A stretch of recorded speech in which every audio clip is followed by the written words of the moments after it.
morning. Well, it seems like you guys didn't forget the memo we were live, but the rest of our crew did anyway. How you doing, Andre? I'm good. I'm recovering from the concert yesterday. Ear still ringing a little bit, but we'll be fine. I hear you. Yeah, you went to church yesterday and saw Rammstein. Yeah, that's correct. Or Rammstein. Yeah. However you want me to say it. And yeah, I'm here as well. Good morning, kids. Chris is not joining us because he has the I'm assuming it's probably the Comic-Con flu, but oh yeah, he was off at Comic-Con this weekend, so he is recovering from that. So he will not be joining us today, but do check out his channel, of course. We hopefully we'll have him back next week though. So don't worry about that. But he should have recovered by then, and I hope to have recovered even earlier. Indeed. So yeah, we got a little bit of news out of Comic-Con, nothing to really get overly excited about. We're going to talk a little bit about some of that today. That's pretty much the big stories of the day, outside of the passing of a great character actor, David Warner. I don't know if you heard about this. Yes, I saw. Passed away this morning. And so yeah. he has been in so many incredible things. So it's a huge loss. I mean, he's been in everything from well, he was even in Turtles, wasn't he? Your favorite. Teenage Mutant Ninja Turtles 2. Yeah. Yeah. And Star Trek 6, lest we forget, he was the Ersatz Gorbachev. Didn't he play like two different parts in Star Trek movies? He played a Klingon and without makeup in 5 or whatever, wasn't it? I do not recall right now in this second, but it's a time-honored tradition in Star Trek to recycle the same actors in multiple different roles. So it wouldn't be surprise me. That's what I was going to say. I could have swore he played 2 different roles, but yeah, in 5. That's what I thought. Yeah. Yeah. Well, right you are. Right you are. He will be missed, though. Yeah. Yeah. Exactly. And speaking of missed, so will Alan Grant, co-creator of Judge Dredd, famous writer of Batman and many other things. Great comic book writer who will also be missed and is no longer with us. I didn't hear about that one, but yeah, that's too bad. But yeah, not a whole lot of news this morning. The box office was taken a little bit by surprise by Nope. I think it did around 40 million for a $60-some million budget. That's not bad. And it's a horror film, so it will have some considerable legs. Nothing to really write home about, but did 44 million, so not too bad. Yeah. Normally we have Culture here to help us with the box office, so I'm sad. I'm crying. He's probably busy working this morning though.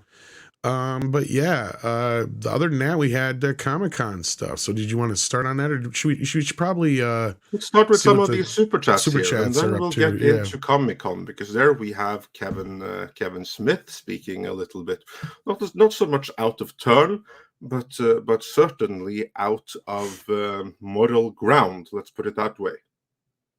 Yeah, and irony of all ironies, you had that bit with Shatner that made the more headlines than Kevin did, let's say. And he's all talking about how Roddenberry would be spinning in his grave. So he actually said something sensible and correct and useful. To the extent of which Kevin Smith said anything like that is, of course, debatable. Well, I think the whole thing went over Kevin's head. I think it was the ironic part is that he said it on the stage of Motu's Revelation Season 2 or whatever the hell they're calling it now. Of course, Shatner doesn't know that what was done to Star Trek is the exact same thing that Kevin Smith was party to being done to He-Man. That's the irony. But yeah. If there was none lost on Kevin, he come right out and said, "Oh no, trust me, this time, Masters of the Universe, it's going to be all He-Man centric." It's like, yeah, fool me once. That's what he said the last time. Exactly, and not only did you fool me, you lied to us. So, yeah, I'm not too keen on that idea. But hey, we've got some other news to talk about. So, Planner Aspect says, so Phase 4 was randomness. 5 is simply next year, and 6 is 2024. What a joke. Phases used to mean something. MCU more adrift than we knew. Yes and no. I looked at it and I said, "Oh, this is the multiverse saga." Yeah, and I'm sitting here back. We can get back to it because we haven't gone through the Phase 5 and Phase 6 announcement yet. So unless everyone has them in way to kill the bit, Andre. I had a bit and you just killed it. So anyway, never mind. I'll get to it again later, maybe. And Hyper 2 said, so pumped for a new Daredevil series from Disney on D+ in an election year. Well, shit. Yeah, we'll see how this rolls on Disney+. Action Com says, rest in peace, David Warner. Tron villain, Star Trek regular, Batman animation voice talent. Oh, that's right, yeah. And starred in 2 Titanic films. He left his mark on multiple generations. I will miss him. Yes, indeed. I didn't catch how old he was, but I imagine he was at least in his 90s. He had to be fairly old. I believe around 80, I think. I was going to say. Callum Lyle says, I like the Wakanda trailer, but I'm keeping my expectations low. Well, you're one of the few people who did. To me, that movie looks like it's shaping up to be one big fucking funeral, but we'll get into that in just a minute, as Andre said. Glade Ribbon is here and says, Hail Midnight's Edge. Panel and chat. D&D movie looks stupid fun. Upcoming Marvel movies and shows, not so much. It's very D-list. Well, I'm glad you like the look of the new D&D movie. We talked about that the other night on Mead, and we all came to the conclusion that it makes the old movie look better already by comparison.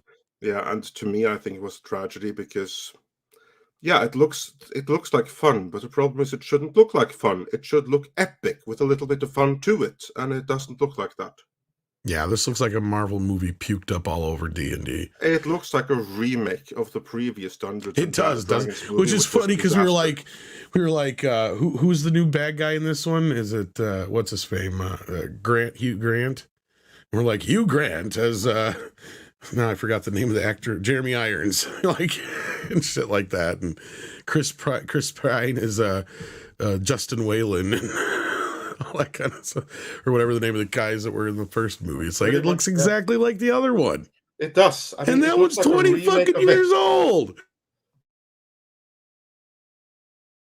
So it is. It's literally been 20 years since that movie came out, Andre. 22, actually, I think 21 or 22. Yeah, because it came out in 2000 or 2001. Yeah, thereabouts. So a remake 20 years later, but. If there was a movie that did not need to be remade, it was that one. Oh, and then I accidentally bumped one off here. I didn't mean to. No, I didn't mean to skip one. We got another one from Callum Lyle before this, and I got to get to the first part of it. I accidentally hit the wrong thing here. So give me 2 seconds here. To find it. 2. Many seconds to get to the top.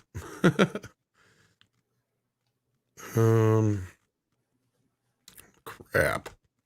Come on. Where's the first one? Okay, I can't go that far back. Can you go back to Callum's original? He's got like 1, 2, 3, 4, 5, 6 of them here, it looks like.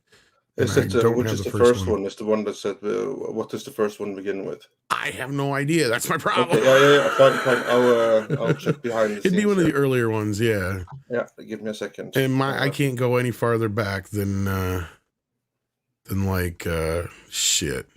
Luckily, I can't go back to farther than Zontar's, yeah. So anything before that, I can't get to. Yeah, I maybe can't get it on screen, but I'll be able to see it here. You can start it at least. Callum Lai said first, I like the Wakanda trailer, but I'm keeping my expectations We got that low. one. Because it looks very female-centric, and if they pull another Taskmaster, it will piss off a lot of people if that is Shuri in the suit. And then Shuri's comic suit is beautiful. It's very feminine with a white furred mane attached to her necklace. Okay. And then he continues, I liked what I saw with the DC trailers, but the panel for the DC comics was pathetic. You can tell that they really, really hated the fans and everyone. Oh, it's amazing when you can tell that the company hates you. Really motivates you to leave, give the money. Lastly, I think you might like the movie Nope.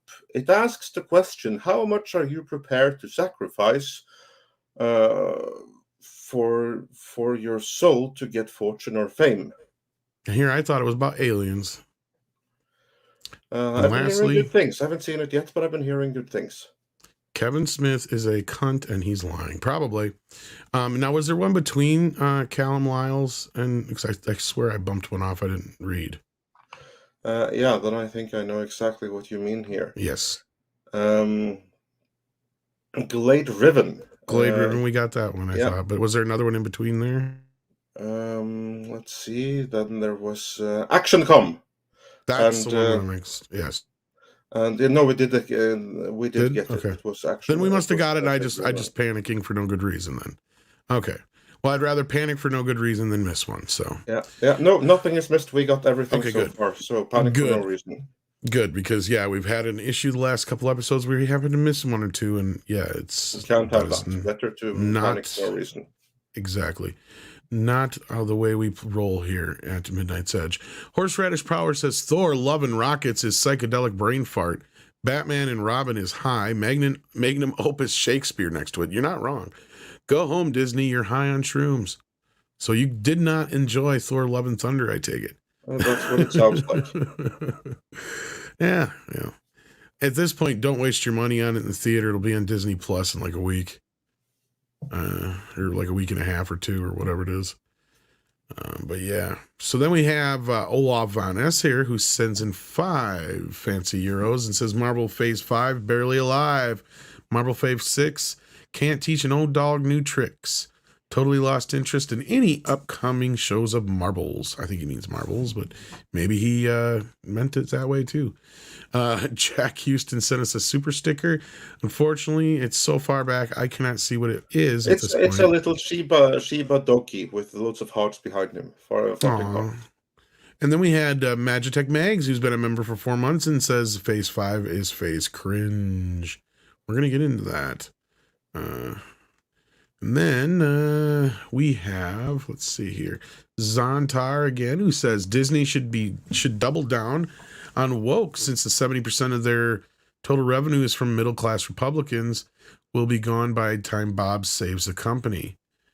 Well, they don't have to double down because there's so much wokeness in the pipeline already. They just have to release what's already there, courtesy of Iger. Unless he means to do plenty. Double down on trying to kill the woke, and that's what he means. But yeah, do that, and Chapek is gonna get fired, so that's not gonna work. Disney's just gonna have to take the loss and hope that they'll be able to recover once they released all the woke products. And the woke is part of the problem, but the bigger part of the problem, if you ask me, is just the mediocre shit they're pumping out. We're getting they go hand in hand. I mean, when something is woke, mediocre is the absolute best you can possibly expect from it because it's written with an agenda in mind. Well, like Thor and Doctor Strange are great examples of what I'm talking about, right? We are post Endgame and post Spider, and you got stuff like Spider-Man No Way Home. There's no excuse that Doctor Strange and Thor did as bad as they did, other than they're just bad movies. I think it had a lot less to do with the woke and more to do with just bad films. I mean, they just weren't done very well. Yeah, and I submit they weren't done very well because they were written by people with an agenda. And that means that even if it's not too overt, but it's still there, it's something that pervades, and that's something that leaves some upper limit to how good it possibly can be. Because you've placed there's restrictions on the writing, because you want to push this narrative, even in the subtext. And the moment you do something like that, it's not because it's some universal human message. No, you are trying to push a socially engineering message, which is counter common sense and counter fundamental values. That means there's going to be some sacrifices in the narrative of the movie.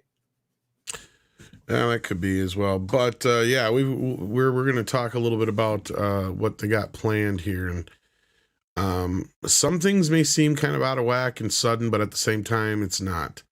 Because if you go back and look, this is initially the original and planned ending for this phase, at least in this form, let's say. But we'll get into that when we actually talk about the films coming up here. All hail Star Trek Orville says, I read the comments. I think it's safe to say Kurtzman is done. Those comments were more like, yeah, we developing, but nothing is a go. I'm not sure what you're exactly referring to. Well, he's probably referring to some comments that Kurtzman or cronies must have uttered in their plans of things going forward with Star Trek. Now, I was sent some of these comments, but I haven't had the time to digest them. But basically, I do believe it's a matter of someone associated with Star Wars speaking of their plans for the future in very vague, non-committal terms, especially where the next movie is concerned.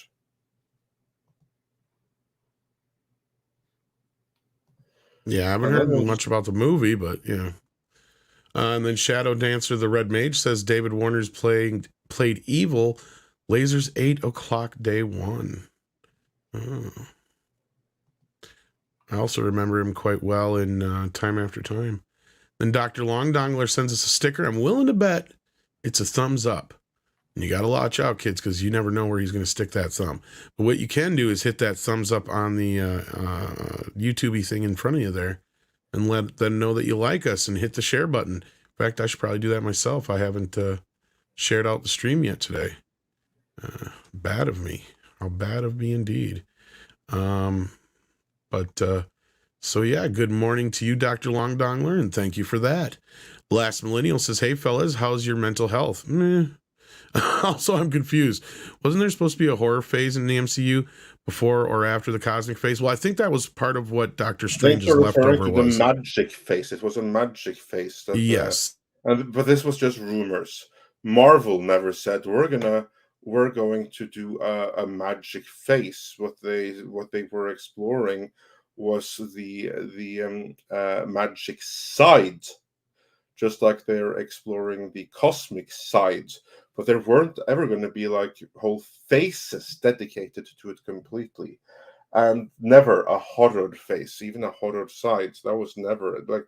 Some things can have horror elements, but straight up horror, I don't recall that ever being on the cards. I know Doctor Strange 2 was meant to be like a horror film from the start, and I think that's the only thing that's kind of left over from any of that.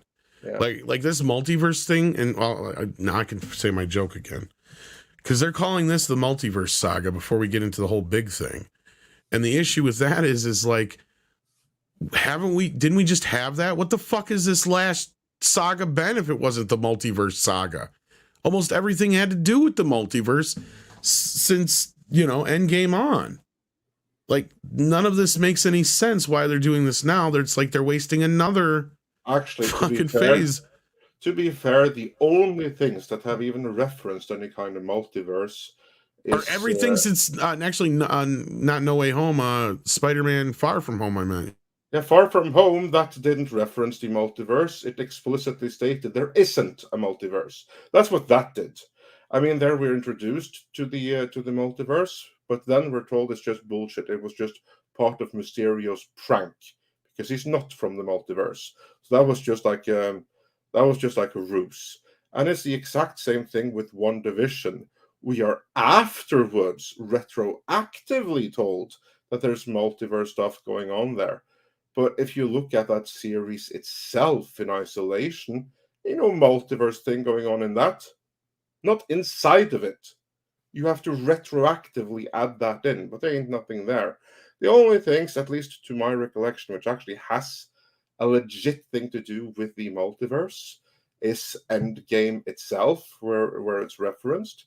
It's obviously Loki. It's the What If miniseries. WandaVision. And it's No Way Home. And Doctor Strange. And that's it. No, not WandaVision. If you have to retroactively consider that point of view. But in WandaVision itself, there's no references to the multiverse whatsoever. She's just like a crazy broad, imagining having these imaginary children. It's only outside of that movie we are retroactively told that she dreams of those kids because she dreamt about them in the multiverse. But that's not in WandaVision. In WandaVision, no one gets plucked out of any multiverse. They're just residents of that town. So in my book, that doesn't count as multiverse. Well, you have to forgive me because I didn't watch after they bait and switched us with her brother. Yeah, so exactly. I thought that was multiverse. I thought that had to do with the multiverse. So Ralph Boner, he was just a random guy living in that city. That's right. I don't really care. Yeah. Anyhow, it's like it's no multiverse saga. It's a fake out saga. That's what it's been so far. The Northeastern Man, sorry, sends in 1999 and says Warner Brothers couldn't do more panels because Ezra would be served on stage during a Flash panel, and there would be Fire Amber Turd chance for Aquaman. They could only put The Rock up and even got booed. Zaslav can't be happy. He got booed? I didn't hear about that getting booed. Huh. Well, I believe the first two. I do believe that they were very limited with what they could do with a live audience. Because, yeah, if Ezra were to show up, so would the local sheriff. You can be pretty sure about that. And Aquaman was probably better not to promote it or show Amber Heard on screen. That would be fun. So really, the heavy emphasis here was obviously Shazam and Black Adam.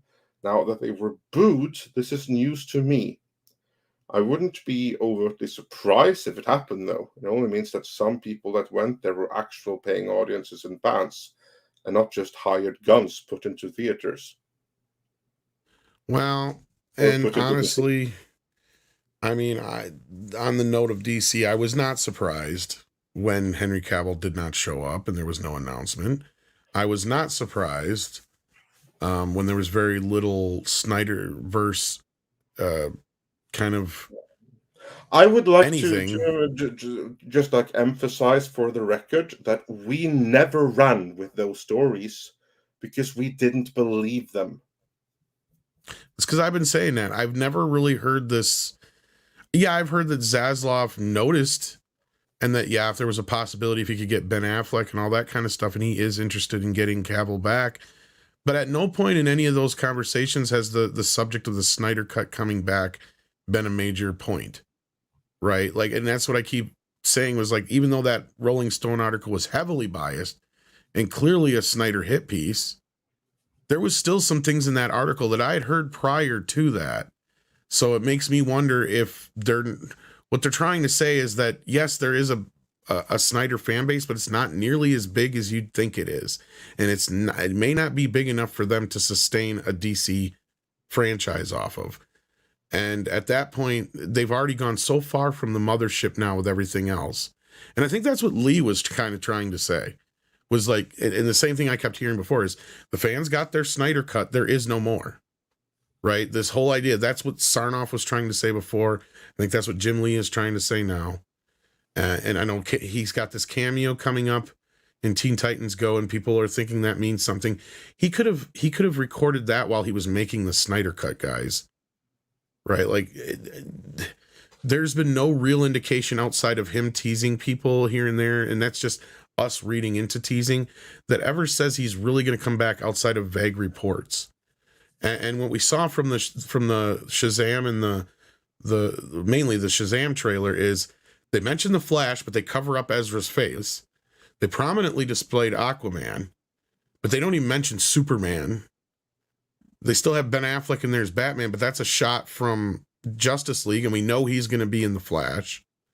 So at this point, interestingly, though, it's a shot from the Snyder Cut of Justice League and not from the Joss Whedon cut of Justice League. You sure? I thought it was the same, the Justice League one, but is it? Oh, okay, yeah. Didn't really notice any because it wasn't. It wasn't in a square. You can only tell from the color timing. And I was gonna say it wasn't in a square, so. Oh, but the Snyder Cut also came in like, so they cropped it. But anyway, it's the color timing of the Zack Snyder version, not the Joss Whedon version. Yeah, and that goes along with what I've been hearing is, yes, they would like to have Henry Cavill back, but they also want a Superman who's going to take them through the next decade. And it's not so much, and yes, I know when you mention the age, people are like, well, Henry could play the part for the next 10 years. This is true. But that doesn't mean his schedule will allow for that. That's what people got to keep remembering is his schedule is, he already films Witcher. He's doing that right now. He was supposed to film Highlander earlier this year, but we learned this weekend at Comic-Con that they ain't started yet, Andre. Huh. But the director's confident they will be getting started by the end of the year. So I don't know what happened earlier this year because they were supposed to go to, I believe, Ireland and Scotland to shoot in April. And that's what Henry Cavill said. And I guess it never happened. Unless they're doing it in 2 sections. I don't know. That could very possibly be 2. It's hard to say. Whoops. I didn't mean to do that. But yes, Northeastern Man, as far as Zaslav not being happy, I've heard a lot of that lately. And that's where I hear every time one of these fucking stories comes out about Ezra Miller or Amber won't shut her fucking mouth. But irony of ironies, did you hear that Johnny is filed his own appeal? Did you hear that? I heard that, yes. I found that quite funny.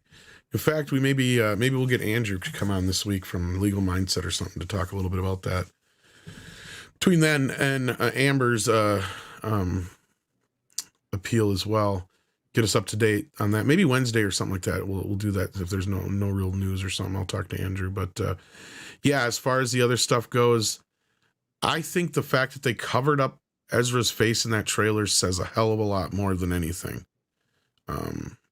Because we already knew the Superman thing was up in the air. Ezra, on the other hand, has been the question everybody's had on their mind for a while now. And the fact that they covered up his face in that trailer, the way they presented it, was really kind of obvious to me. So I don't know if you noticed that at all, Andre, but I sure did. Yeah. No, why would they show his features? That's but you're right, it is interesting. He was removed from the trailer, and that could mean a lot, or it doesn't have to mean anything at all. But it's certainly not very promising for his future. That is certain. It does go to show that they recognize him as a liability.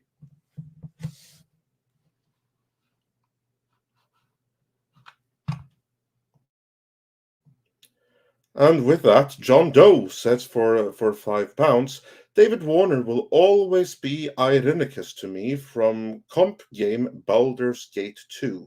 He made the villain genuinely menacing. Yeah, he was a great actor. Like, many know him from like Family Entertainment, but he was an all-around great actor. Nothing else to say about him. Yeah, I mean, we could sit here all day and talk about the movies he's been in. It's crazy insane. He's huge list of films. Mikey's in the house. How you doing, Mike? Says, hail, wise words of my dad, TB dad Shatner. F Kevin Smith, F his Clerks 3 movie, F his backwards baseball cap, F his fake Amber Heard tears, and F his Motu 2. Unfortunately, he's not saying F his Motu 2 or F Kevin Smith, but that would be nice. Well, he would have done that if he had known what was done to Motu Revelation Season 1. Maybe not. I think Shat don't give a shit, but... No, of course he doesn't give a shit, but like if he had known, if he had known and if he had felt that he would have, because Smith basically did exactly the same thing as what was done to Star Trek Discovery. That's where I said the Revelations lost is the Star Trek Discovery of He-Man. Yeah, it very much so is. Views with Hugh, says there's people out there who said that if you're a black person and didn't cry during the Black Panther Wakanda Forever teaser, you're not black. Are you fucking serious? I'm sorry, I found that to be one of the most... Okay, allow me to rant for 2 seconds here. First of all, the trailer was fucking depressing as shit. Doesn't look the least bit interesting. I can already tell you what the story is going to be. They're going to set it up that Namor... It's going to look like Namor killed T'Challa when it's actually going to be Doctor Doom or somebody else who did it to start a war between the two factions. There you go. There's the fucking movie. And they're just using Chadwick Boseman like George Floyd to sell this fucking movie. They even fucking hijacked his Twitter, Andre. Did you see that? I did. That was low. That is fucking tasteless as fuck. That was insane. At this point, I almost wish they would have recast the role. At first, I was like, it'd be disrespectful. At this point, I'm just like, you know what? You might as well. It would have been a lot less tasteless. Yeah. Just the whole fucking thing, the whole way they're doing it, to me, it just, and I'm not going to get into the whole jokes because everybody's already made the joke about using the Bob Marley song in the beginning and them being African. The whole fucking thing, to me, the whole thing just kind of came off as tasteless. And I've seen a lot of people in our fellowship who are not buying into this fucking Kool-Aid. Yeah, what the hell was up with that song? I don't know. No cry. Exactly. It has no place there. It has they're like, well, it's Jamaican, so it's black. Oh. Thematically, it's even far removed away from it. I couldn't believe what the hell is wrong with Marvel's marketing guys. Well, and it falls into the same stupid trope of using a classic song, slowing it down, and all that shit. Must have happened. I think someone in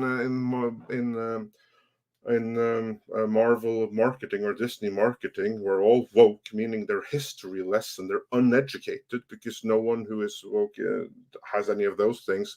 They decided, okay, we're going to need like a really well-known African song that everyone will recognize.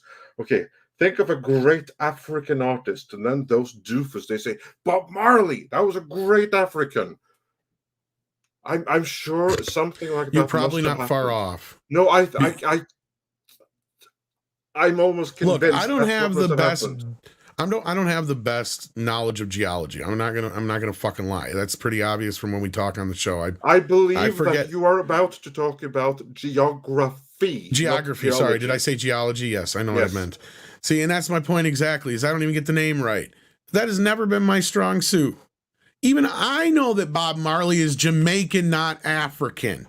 For fuck's sake. I'm not saying that they made that mistake. But the number of people who think that Jamaica is in Africa. Newsflash, it's on the completely other side of the fucking world, and I know that. Yeah. Well, someone needs to inform the people in Marvel marketing. Because I'm not sure they know. Maybe I was thinking about geo. That's why I said geology. Who knows? Michael Storm says DC seems to be healthier than Marvel right now. The Batman, the Suicide Squad, Peacemaker, and animated Green Lantern, all better than MCU Phase 4. Well, maybe from your point of view, but the problem you have there is the animated Green Lantern, nobody's going to see. Peacemaker's doing okay. The Suicide Squad flopped. And the Batman is the reason why you're probably not going to get the Snyderverse. There you go. So I'm not trying to ruin your day here, Michael, but no, DC is not doing better at all. They have isolated projects that has worked, but on a whole, DC is a mess. Like, it's just a mess. Trying to untangle that and find a good way forward, that's going to be a challenge, a far bigger challenge that Marvel has going. Although I will say, I will agree that I think that the Suicide Squad and the Peacemaker, those two in isolation, are better than anything that Marvel has put out in years. But that being said, in the bigger scheme of things, it's a smaller repair job that is required at Marvel than what is required at DC, because that's a complete change of direction, and then find a direction that's going to work, because they're on 10 different paths already. Yeah, DC is a clusterfuck. Marvel is just, I don't know if I want to use the term waning. Is that kind of probably the right term at this point? But they're just kind of hanging out there. All it's going to take is 2-3 good movies to turn Marvel back around. But at this point, we're going to get into this now, and this is probably a good place to break into it here. But what they got coming up here in this next 2 phases is not that. Not from the reaction I saw. I mean, forget my own personal reaction. I've not seen anybody out there going, "Oh God, I can't wait for this." Well, let's take this opportunity to go through it. Yeah, let's go. Do you have a write up for that, or I do. I sent it to you, but I'll send it to you again in the private chat here. Polygon did a really good write-up of it. All right, I got it here. So we're going to, I'll put it here. And let's go through not just Phase 5, but Phase 6. Because well, and of Marvel course, there's announced a lot of both holes phases. in this. They're not going to give everything away, and no, there's gonna be like D23 and some other things they're going to wait for. Yeah, so this isn't 100% complete, but that it's 85% complete, I think you can take to the bank.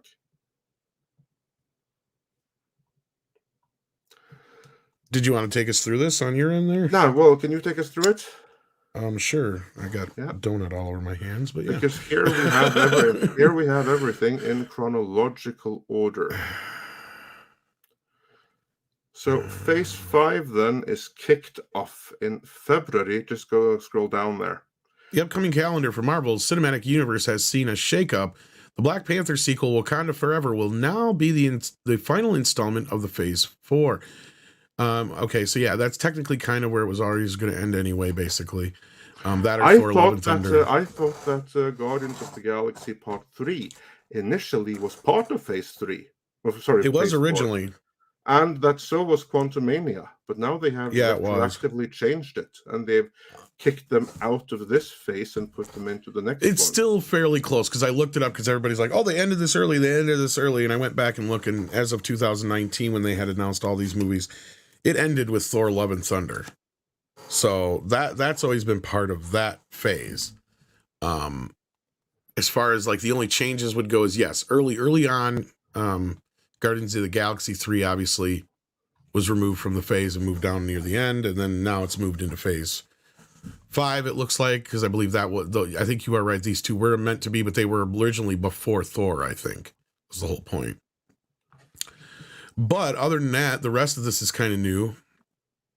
We've got February 17th, 2023, Ant-Man and the Wasp: Quantumania. And we get the bad dad trope for some fucking reason. Fantastic. Yeah, so thank you, Iger. And Bill Murray is going to be in this one, but he blurted that out like 6 months ago. So I don't know why anybody's acting like that's a surprise. Unless I guess you weren't paying attention, I suppose it would be. So there you go. We get Bad Dad in that one. Then we got Spring 2023, this Disney Plus show, Secret Invasion, with Nick Fury. Yeah, because he's been traveling in space for the last few years. In space. Now we'll get to see where the hell he's going and what he's been up to. Indeed. And he owes... This then continues the storyline initially set up in Captain Marvel. And I am so very excited. Mm-hmm. By which I mean not in the slightest. And then, let's see here. If I can find the right frickin' tab. May 5th, 2023, we'll have Guardians of the Galaxy Volume 3. James Gunn returns with a third entry. And it will probably be the last one for him and Dave Bautista. Let's keep that in mind. And of course, now we finally get Adam Warlock. Who we saw, Al Poulter, Adam Poulter, what's his name? Will Poulter. That's Will Poulter, yeah. Who was a beefcake on stage. Holy shit, did you see that? Yeah, so he's definitely jacked himself up for that. He ain't got no mentality like Pattinson, that's for sure. Then we got Echo coming to Disney Plus in summer 2023. Now that show may not seem too exciting to too many people, but it will have Vincent D'Onofrio and Charlie Cox, supposedly. Exactly. As reported by Midnight's Edge, courtesy of Mikey Sutton, we said this a year and a half ago, that the next appearance of Daredevil and Wilson Fisk will be an Echo, and that in turn will set up the Daredevil series, which we'll get back to later. All right. And then we have Loki season 2 that nobody asked for because that was their most, I think that was their best performing series. It was, and that's the multiverse one. So let's see how season 2 is. And then we've got The Marvels on July 28th. So next summer, that's your big movie. So plan accordingly to avoid that. And they're going to try to bring in all the Marvels together, and hopefully this will be the last time we have to deal with Miss Brie Larson there. I think it's a very good chance it's going to be, because notice that she was... there's no Miss Marvel Part 2. She isn't headlining it. This is Miss Marvel Part 2. Exactly. Exactly. That's what this is. and they knew that she does not have the charisma or the popularity required to sustain a movie on her own. So I would fully expect her to be ejected from the MCU in this movie and be replaced by one of the many other Marvels. Yeah, she's too expensive on top of it all. And then November 3rd, we'll see Blade. And I guess it doesn't say if it's going to be a movie or if it's going to be a streaming service. And I've heard both at this point, but I guess it's a movie. But notice, they certainly seem to think it's a movie because for all the series they specify Disney Plus, whereas this one right here is but they don't have a date. Presumably a theatrical feature. Or they got a date, November 3rd. You're right. Never mind. Yeah. Okay, so fall 2023. Let's see, Ironheart, and I'm not even going to get started on that shit. Winter, we got Agatha, like nobody gives a fuck. Yeah, that's unbelievable. Why would they make a series? I mean, you have all of these Disney characters. You have so many that are like screaming for a movie and a series. And of all things, they do an Agatha. They bought into the fucking meme. I hate to tell Disney, this is just like Sony buying into the fucking Morbius meme, you dumbasses. Nobody really gives a shit about this fucking character. Nobody. And you know what my big fear is? They're going to bring back Wanda. Of course they are. I heard she's supposed to be in it, yes. Yeah, that's it may just be flashback shit or some multiverse shit, but we'll see. Oh, sure, and on the Blade thing, I see people asking about the PG-13. From the very, very, very, very, very start, they said it was going to be PG-13. But I did hear early on when I had first been kind of privy to what was going on when Wesley Snipes people were still involved, that they were going for the hardest PG-13 they could. And again, I got to remind people that we're in a lot different place now than we were in 1997 when the first movie came out. The only thing you cut 3 seconds out of that first movie and it's PG-13. Basically, you cut the F words out of there and the boobs and it's PG-13. Yeah. That's what I'm saying is you can still make Blade pretty hardcore. You can get it. And considering what they got away with in Hawkeye, I'm not as worried about that now. Because Hawkeye had a lot of bloodletting in it. So that's my only thing I'd be concerned about is more or less the blood. And they can get away with a lot of things. They can make the vampire blood black and they'll let them get away with it. Usually if you have vampires, monsters, anything that's not human involved doing killing, the MPAA usually don't give a shit. Yeah, like if you just make the blood black and call them vampires, you can dismember them while they're screaming in pain and bleeding black all over the screen, and it's fine. Most people don't realize, the reason that Jaws got a PG instead of R? Because it's a shark doing the killing. Oh, that's fine then. Yeah, because it's something that happens in human nature, or in nature in general, natural nature. So they didn't give it an R for that reason. The only thing they told Steven is you got to cut a little bit of this scene out and that scene out and you're done. That's it. Yeah, that's But other than that, he had no real problem getting PG. He didn't have hardly any problems getting a PG out of it because it had no humans killing other humans. That's the thing. Spring 2024, we've got Daredevil Born Again. This is the one that I think took everybody by, well, not so much surprise, but I think everybody was like, yeah, especially after seeing Daredevil. That was the thing I'd seen the most reaction out of, was Daredevil popping up in the She-Hulk trailer. Did you get a chance to check out the trailer? For She-Hulk? Yeah, I kind of liked it. I didn't lie. I said this is the best representation we've gotten so far. Hopefully the show is better than this, but this is better looking than what we've gotten. I like kind of where the show is going to a point. So I got to wait and see kind of complex going on. But of all the things besides Guardians, that's probably one of them that I'm most excited for. If me too. Like, put that term to it. Looks cool. Looks cool to me. But I've never been a huge fan of the character. My only gripe so far is they should have just left the fourth wall breaking for Deadpool and Deadpool only. Yeah, where the hell is Deadpool here? But we'll get back to that. Yeah, he's coming. We're getting Deadpool 3. Don't worry about that. But what I will say before we move on, though, about Daredevil is that I'm very happy that they're doing Born Again, because they kind of covered a lot of the Frank Miller ground in the Netflix series.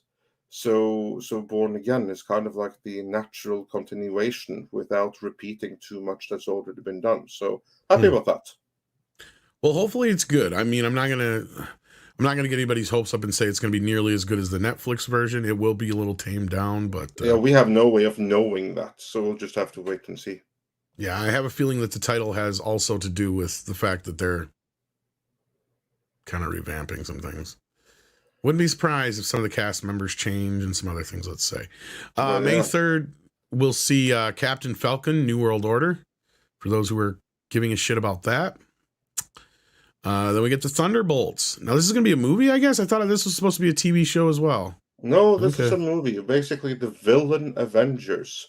And that has me real curious. Who is going to be in the team of Thunderbolts? Yeah, because this the is another Thunderbolts, one. They're basically like the villain Avengers, but their lineup has changed quite a lot over the years. I mean, there even was a lineup that had the Punisher and Deadpool and the Red Hulk and Elektra. That one was kind of cool. But will they go with that one or one of the more traditional lineups? I don't know. But this is one that could be interesting, depending on which direction they go with it. Well, and of course they have to do this after we lose, oh God, his name just escaped me. The guy who played Thunderbolt. Ross, General Ross. Yeah, but the actual William actor. William Hurt. Thank you. Yeah, we just lost him, so yeah, that's kind of stupid actually, to do this now. Yeah, I know we lost him, but this is like the opportunity where they can, behind the scenes, between movies, they can turn him into Red Hulk, and then we have another actor. That's the way I'd prefer they did that. Recasting it, so now he's permanently Red Hulk. He was about to die with his multiple heart attacks and stuff like that, and he did the gamma treatment, and now he's Red Hulk, and it happened to be between the movies.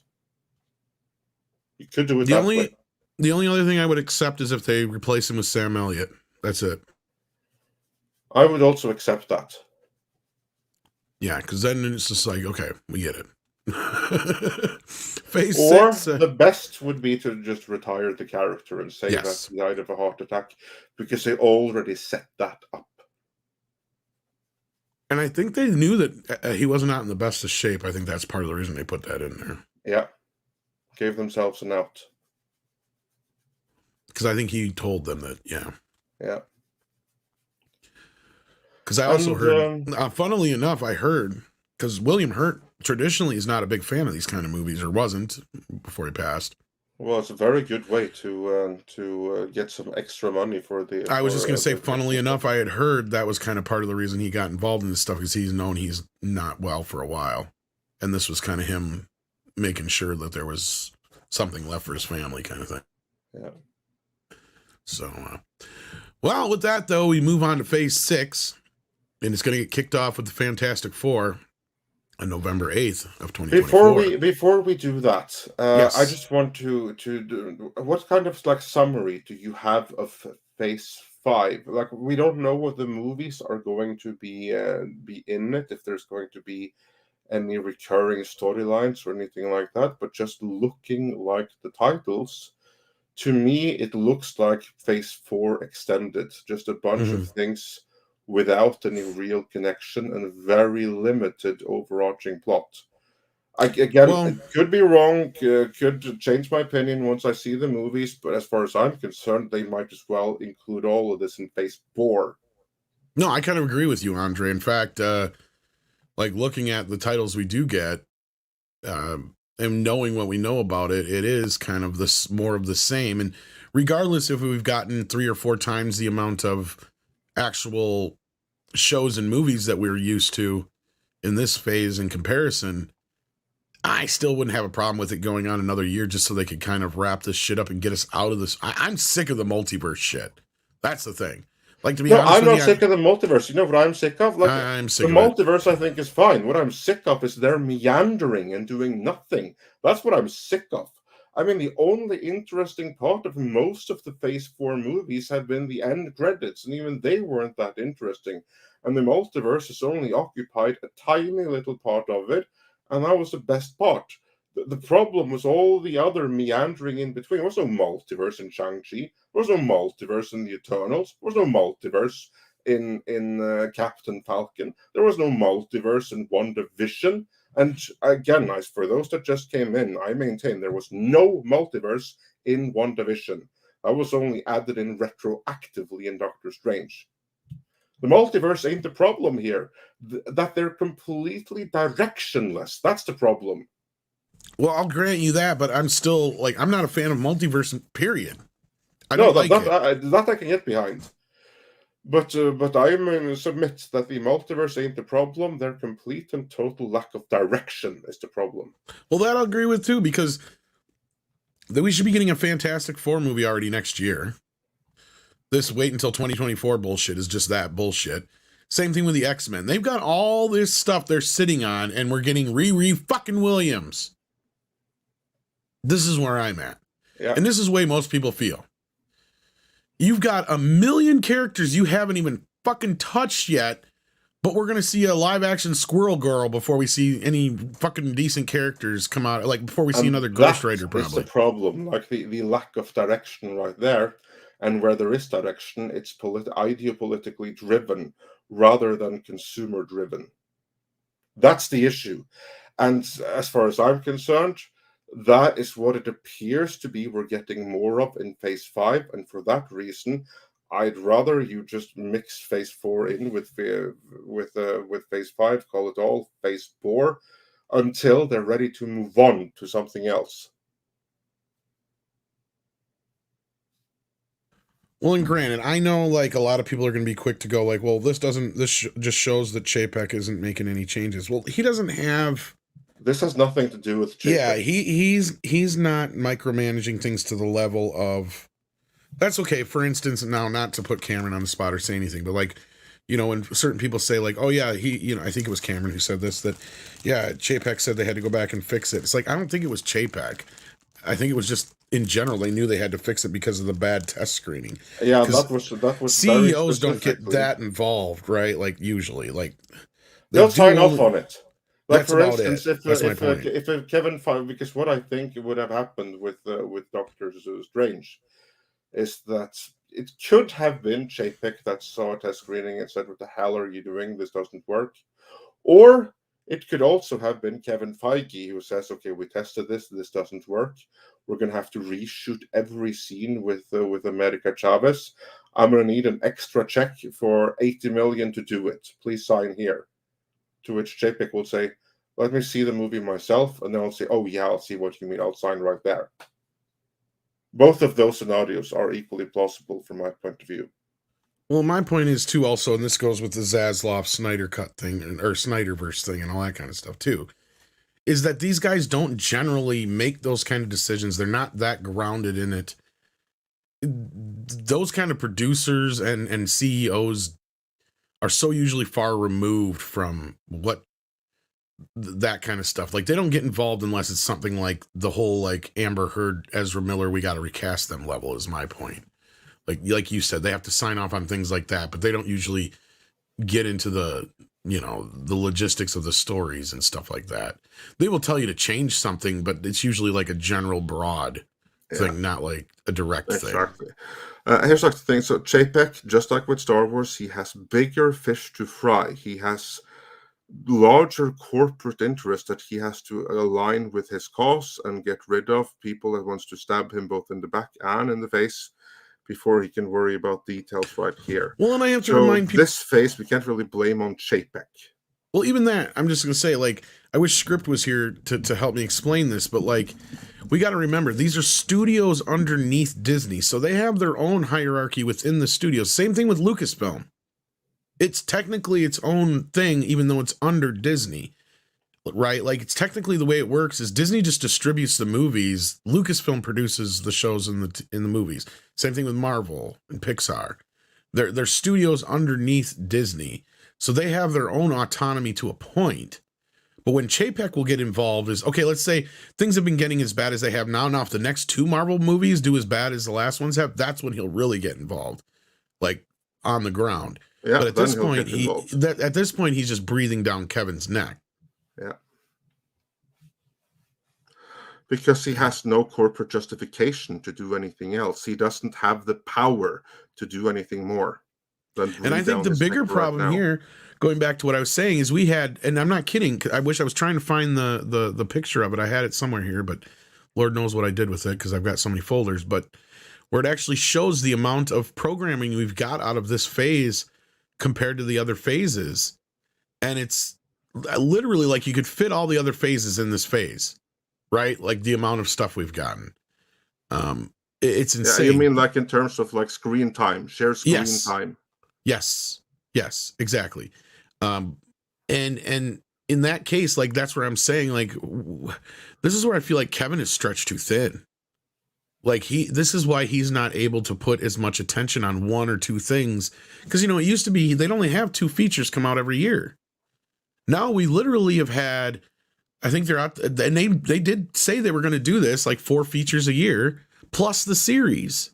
Because at least before the series were kind of tangential, right? Because What's-His-Face oversaw that stuff before. Not the Jeff series, Loeb. you mean on Netflix? Yeah. Was it? Yeah, that was overseen by Marvel Television, Jeff Loeb. That's what I thought. Okay, I did. Yeah, so I got that right. And now that Kevin Feige does that too. So that's what I'm saying. Stretched too thin. So that's what I'm saying. He's being stretched way too thin. So he's delegated it to the wrong person in Victoria Alonso. That's my hunch. Yeah. That's where I'm at with this. I think that's what we're seeing here. And again, because I can't believe we're not getting to some of these bigger tier characters until 2024. That makes no sense. Let's get into Phase 6. Because Fantastic remember, Four. Phase 4 was so boring that they had to announce Phase 6 at the same time. I'm convinced that's why they did it.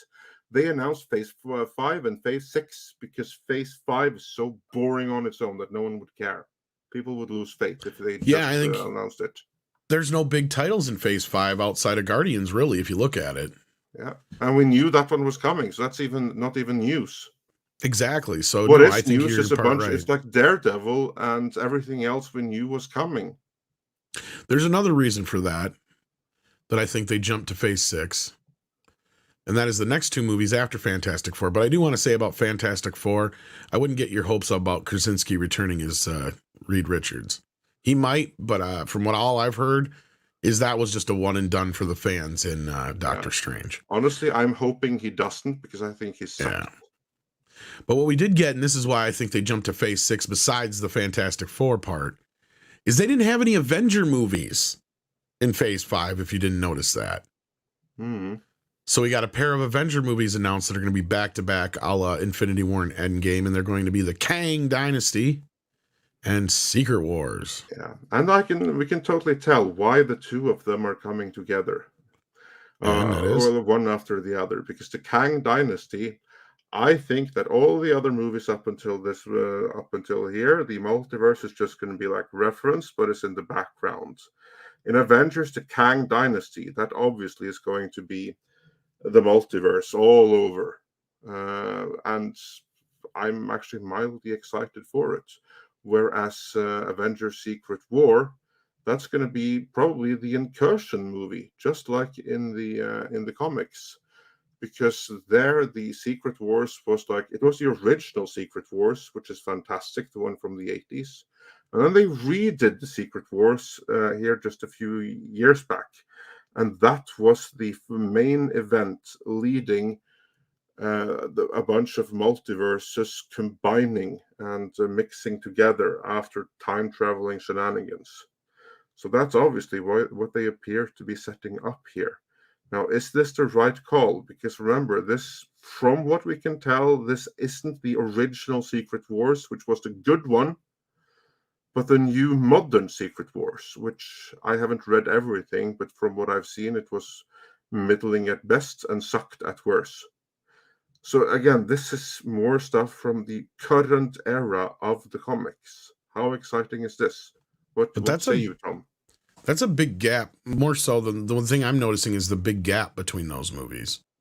Now, I believe they showed a thing where there was some empty spaces, which I'm sure we'll learn later on, but I have zero fucking interest. I don't care.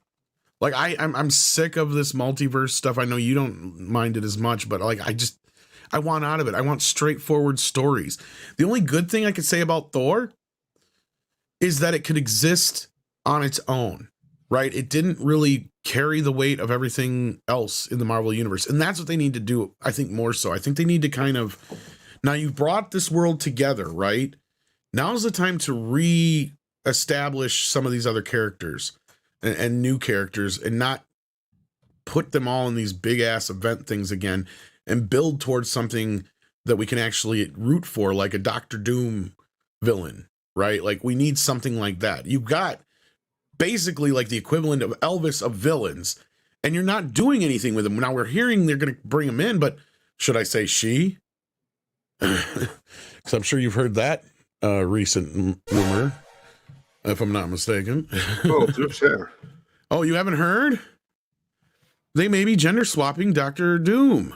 Yeah, we've been talking about that for a long time. So yeah, that's another thing. I'm kind of like, oh yay. But yeah, no, as far as that goes, I have zero fucking interest in this next phase outside of Guardians of the Galaxy. None. Maybe She-Hulk will be okay, but that looks like just dumb fun. Well, that's right? What it is, phase, isn't it?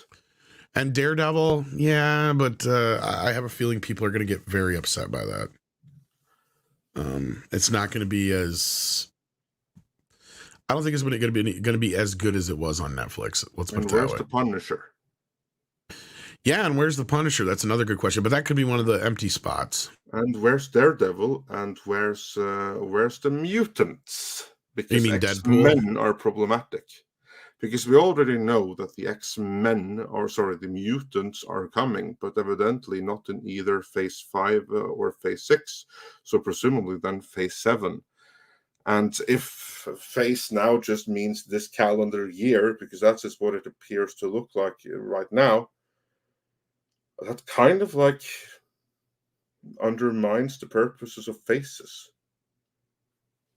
You ask me. Yeah, at this point, I'm not even sure why they bother with phases. It just, to me, it's, I don't know. I mean, really, what's the funny about this whole fucking thing is that DC could have blew them out the water, and they didn't have to really do shit. No, as it is right now, Marvel is self-destructing. They're basically giving it to DC. All DC has to do is get their shit together, and of course, that's a pretty tall order, and it's going to be difficult and expensive for Zastrow to do. But the competition is right now giving him a fighting chance. Well, he's got almost 2 years worth of crap to release first. That's the problem. And right? Those 2 years of crap, they can ruin everything he's trying to do. Okay. Because this is like the problem. Marvel right now are releasing a bunch of crap, and they're going to be doing that for the next few years. This is not the time for DC to release a bunch of crap as well to compete with Marvel. It's like, haha, so you had a crap movie? Wait till you check out ours. Again, it's like they play like a game of, can you top this with each other? But this time it's for the fans' detriment. Yeah, I mean, the only thing I would argue is the difference is they're going in opposite directions with their big star, right? At least Spider-Man, they got it right this time out. Batman, they're fucking that up like nobody's business. I know some people like the Batman, but this is just adding more insult to injury with this whole thing over there at DC. Because to me right now, I can't believe they didn't do like a sizzle reel. You didn't have to necessarily have a Flash trailer or a Batgirl trailer, but you know what you could have had? A bunch of footage from those movies that didn't have Ezra Miller in it, but did show Michael Keaton as Batman. That would have made that fucking roof blow the fuck off San Diego Comic-Con in comparison to what Marvel had. That's all you had to do is one shot of Michael Keaton going, let's go get him, kid, or something from Batgirl. Didn't even have to be the Flash. You know what I mean?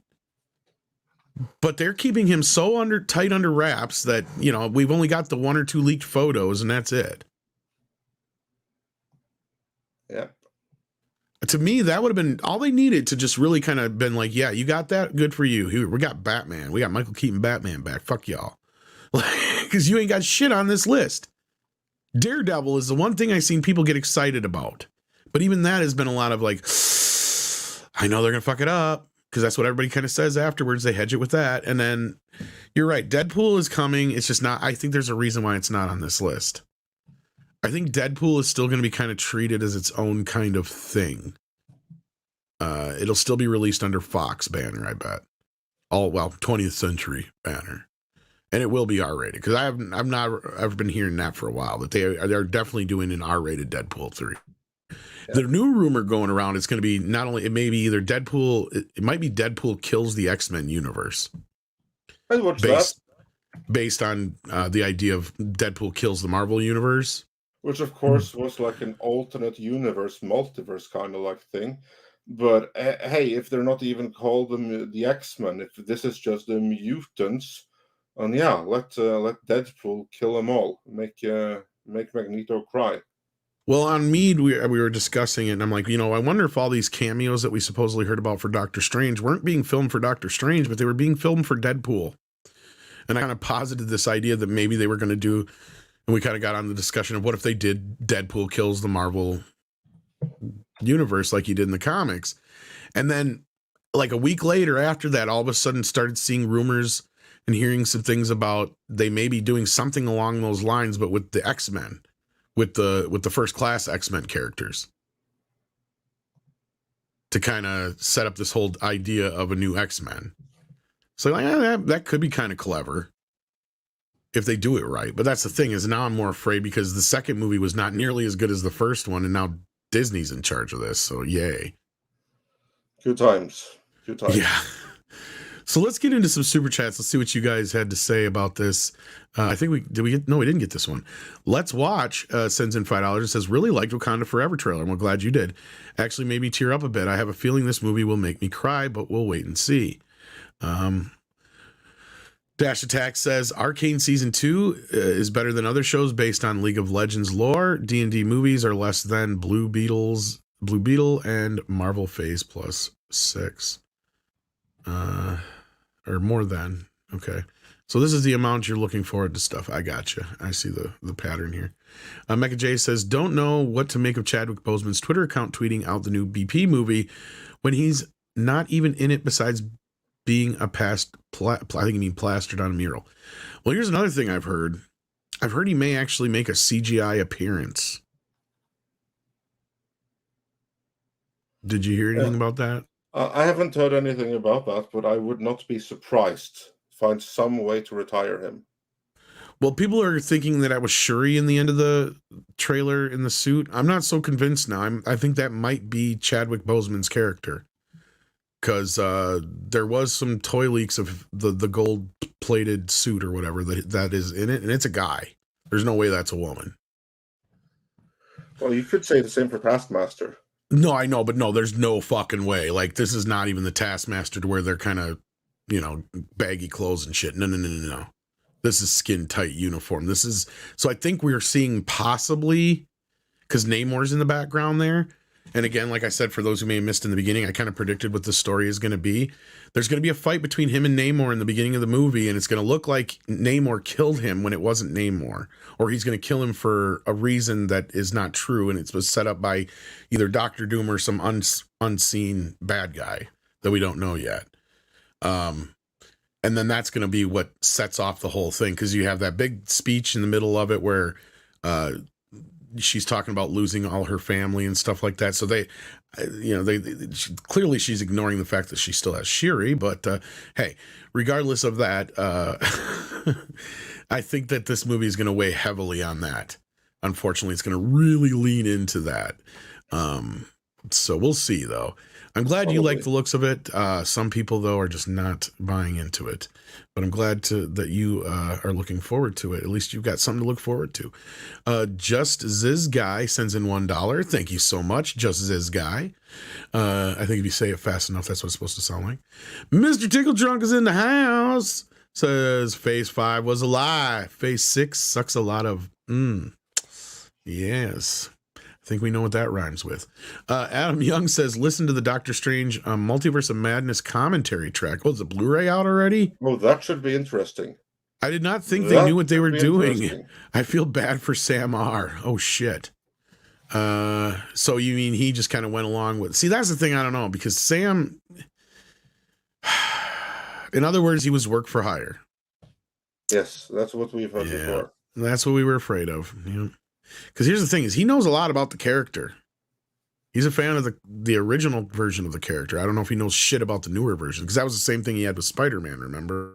Yeah, he knows the vintage comics by Lee and Ditko. That is what he knows, both of Doctor Strange and of Spider-Man.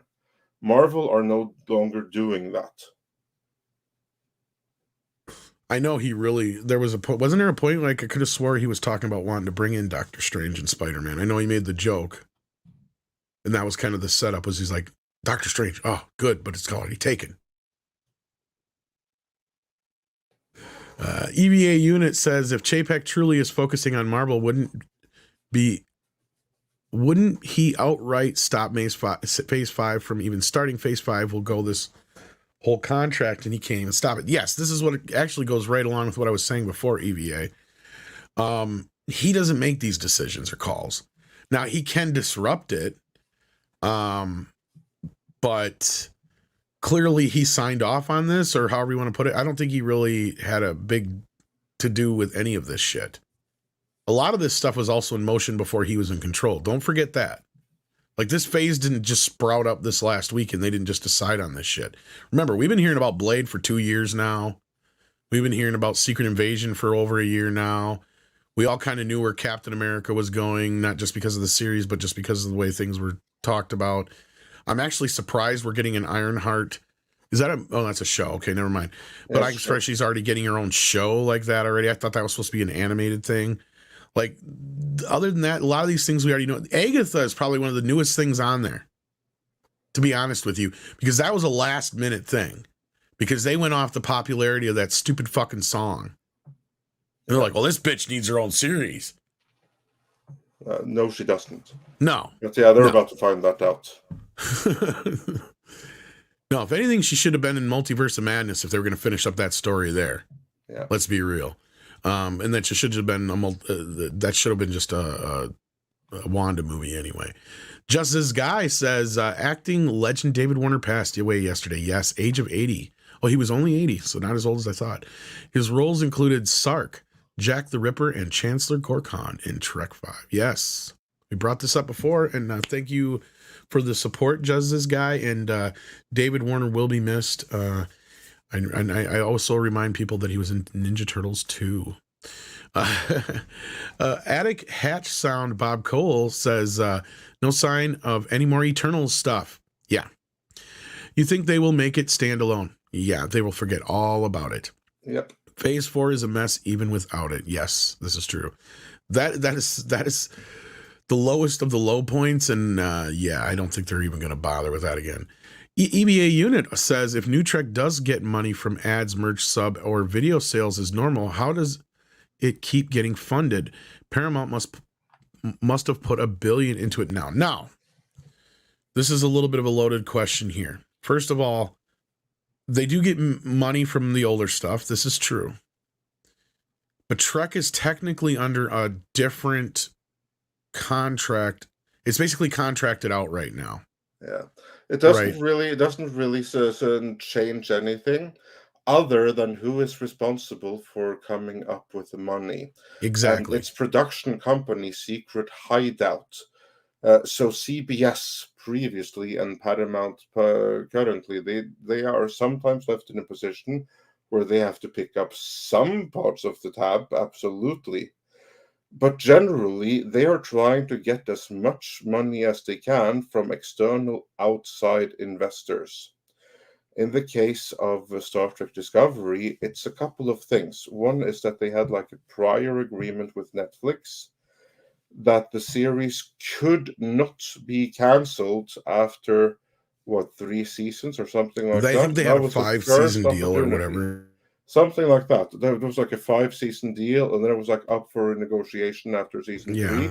The first, and up until that point, Netflix had to fund it. And the first opportunity they had, they bailed on it. That's why it moved to and similarly with Similarly with Picard, we reported this, and it's come to fruition now because we noticed this weekend when they dropped the trailer and the posters. As we reported, not only was season 2 and 3 going to be filmed back to back, season 3 is the last season. Yeah, and that's Picard. Also because Amazon committed to buying 3 seasons of Picard, no even more. if it had 0 viewers. 0 viewers. If it was a pure net loss for them, they were still legally required to pay for 3 seasons of Picard, no matter what. And then, of course, they had the option of renewal indefinitely. They didn't. And the fact that we already know that season 3 will be the last one, that tells you that that they were not happy. But in terms of the rest of the funding, because there's obviously more to it, because even without Netflix, Star Trek Discovery went on. Well, so how could it do that? Well, that's in external money. Part of that money are investors who very specifically are not interested in a direct return of their investment. They're in it for the wokeness because they have other investments that that will benefit from that down the line. Too. But so they basically see investing in something like Star Trek as a write-off. It's an investment into something else, so they don't demand a return. And then, of course, you also have like some other banks and mutual funds that have been conned into it with pretty words. They also cut these last 2 seasons like in half. That too. And the budget. So that's the other thing, is CBS basically cut out because they now have less money to work with without Netflix. That's what I'm saying. So they cut out every corner. To do like a minimum, but they have to cut every corner they can, and they don't have the resources that they had with Netflix. Exactly. And then on the other side of this, there's another party involved, and that is Bad Robot. And on that end, that's where they're sitting with the Star Trek movie right now. JJ's got to come up with the part of the money so that they can get that thing off the ground. And we're hearing that Pine is expecting $13 million. Yeah, I've heard that he is not willing to budge, back down 1 cent compared to what he was originally contracted to get. So if they want him in it, that movie has a production or a negative cost of 13 million before even a page of script is written, just for him being in it. So it's gonna be getting the blockbuster treatment just because of the star salaries. And I guarantee you Zoe's not going to be in it, or she's going to want the same amount. Of course, all of those, they're going to want the same. They're all going to want blockbuster treatment. The only one who's going to be able to ask for it is Zoe. She's going to be the only one who's going to be able to get it. Outside of that, the rest of them are going to have to negotiate. Because the only other person that's probably worth anything on the cast anymore, even Simon Pegg ain't worth what he used to be. He would probably be the next one in line, I would say. Because otherwise it'd be pretty much that's it. Because like Zachary Quinto ain't been doing shit lately, so I can't imagine he's as expensive as he used to be. Actually, he'd probably he's still going to be expensive for this. Carl Urban is the one I was trying to think of. Carl Urban is the one who probably his stock went up since the last few movies. Oh yeah, but other than that, the rest of their stock went down. So, I mean, you can't really, I don't know if they can balance that out though, but at this point I would not hold my breath for a Star Trek 4. No, and it's actually more so down to the cast because they have completely unrealistic expectations. Yeah, granted, they were given a contract, but that contract was basically written under the impression that this was a blockbuster thing, and that Bad Robot would be successful in bringing in wide audiences. They weren't. Bad Robot failed. And that's the thing is, Chris Pine don't need them no more. Nope. I mean, he has Dungeons and Dragons. Oh yeah, exactly. Well, he might after that. But no, I heard his paycheck is quite high. In fact, I've heard this 13 million he's asking for is less than what he normally gets. That's just the amount he was promised, like you said, Andre. That's the funny part, because his new asking price is around 20 million, I heard. So, and he can get that price, so there's no reason for him to really slum it with Star Trek at this point. In fact, he could even make an argument that it's detrimental to his fucking career. Because it's been X amount of years, and the last one didn't do well, and yeah, there's a lot of reasons he could come up with, and yeah, and they could throw like, well, we made you in his face, but at the same time, it'd be like, yeah, but I don't need you anymore, regardless of that fact. He can counter that with prove it, and I don't care.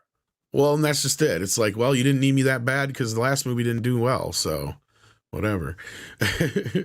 Mike and Ayers says Disney's Hercules remake needs the Thor actors and placed in the MCU as a prequel. I know at least one person that loves this idea.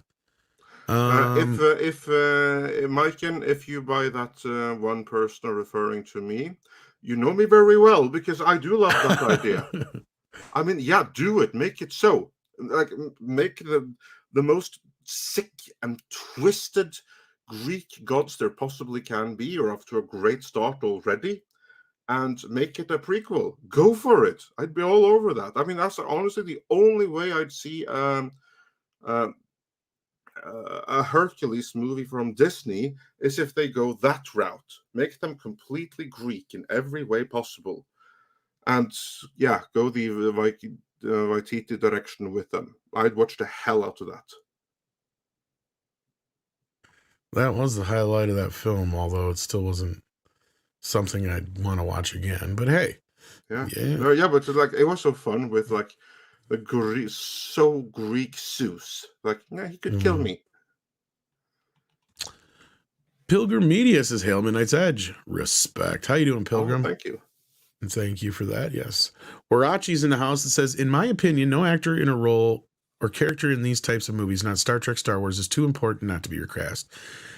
Again, for the most part, I agree with you. My whole thing was, and this is after talking to some of my friends who happen to be black, just kind of understanding how that impacted their lives and their kids' lives. Having that character finally get a starring role in a movie like that. And the way Chadwick sadly left this earth, that impacted them as well. And most had the same feeling that they would just rather them let the character live on in the background or just not do it for a while. Right? Like leave it be its own thing. Like it's almost like this is going to take away from what the impact that original film had, if that makes sense. I don't know if you get what I'm trying to say here, Andre. Yeah, no, I get it. So no, at this point, I almost wish they had recast it. Because I think because that was the other feeling I got from most people. They're just like, you know what, just if not, just recast it. Just so the character lives on, right? That was more important, right? In one way or the other, the character living on and not dying. That was the more important thing I'd gotten. So them killing this character, I think, is going to have a bigger impact than anything. That would be very tone deaf if they did that. Because, yeah, like I agree that the way that's most respectful, I think, is basically he retires to be king. Or yeah, a lot of them like that idea because that was what I brought up.